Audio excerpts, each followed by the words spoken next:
Republican presidential candidates clash over global and domestic issues. They're hitting the campaign trail again today after a fiery debate last night, minus the frontrunner Donald Trump, who also became the target of attacks. White House correspondent Owen Jensen reports. Owen?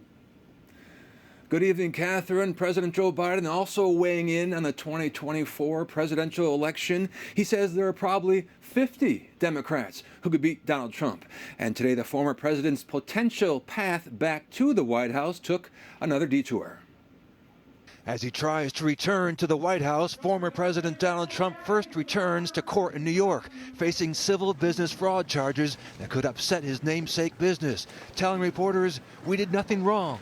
The bank loves us," while calling the Attorney General a lunatic. It's a fraud. The whole case is a fraud.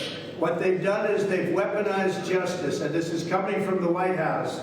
Despite his legal troubles, the former president still dominates presidential polls. I'm beating Biden by a lot. He's way ahead of his Republican rivals who took swipes at him last night in a News Nation debate.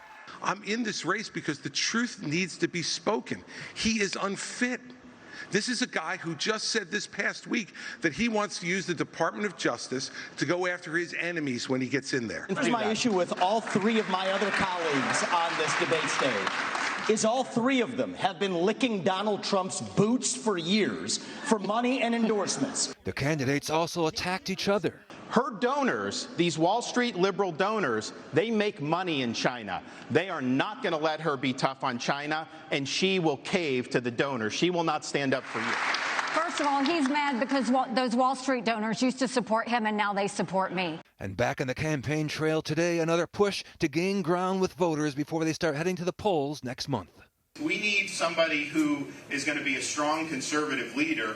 We can't have a typical establishment politician that will just cave to these people. And the decisions that people who get elected next year to the presidency are making will have about this much effect on their lives and this much effect on yours.